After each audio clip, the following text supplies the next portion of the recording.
Bob and I are in Frozen Head State Park and Natural Area, and we've just started up the trail up the main stream called Flat Fork here in Flat Fork Valley. And last night we had a cold front come through. Even though it's mid-May, we're looking at about 44 degrees this morning, and the storm knocked some limbs and leaves and flowers out, and that gives us an opportunity to look at the state tree of Tennessee, the tulip poplar. Now, when I look at a tulip poplar flower, which you can kind of get this unique look at right now, when you look at a tulip poplar flower, I immediately think, wow, that looks like a magnolia, just in the huge number of stamens and the way it's arranged. And you would be right. This tulip poplar is in the magnolia family. So it has an architectural arrangement not so terribly different from a pine cone. It has a central cone-like structure where the female carpels are found, and then many, many stamens. I'm just going to pluck one out of here. Many, many stamens around the outside.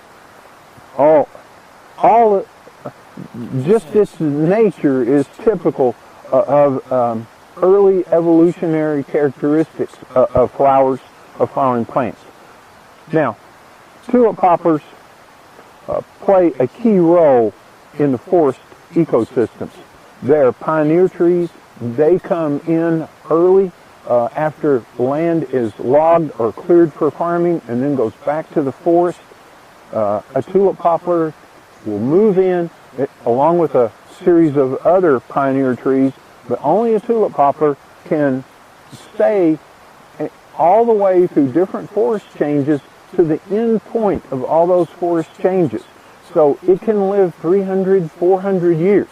The largest trees in Tennessee are tulip poplars. First governor of the state of Tennessee, when he moved into Tennessee in Sevier County, lived in a tulip poplar tree. They're that big, 25, 26 feet in circumference.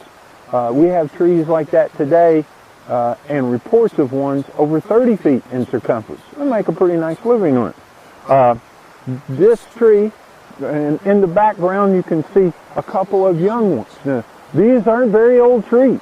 They will grow at a very rapid rate.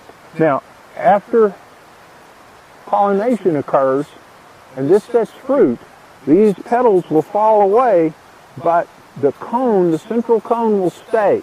And out of there will develop what you're used to seeing are those little kind of mini helicopters that flitter down in the fall in heavy winds. And we're going to come back in the fall and pick this up again and continue the story of the state tree of Tennessee. So the unique leaf pattern, smooth on the outside. No other tree has a pattern like this. Alternate leaves, beautiful flower. Be on the watch for these because they're light green. You can miss them. You can look up in the tree and not see them. So in mid-May, watch for them, and we'll visit them again during the different seasons.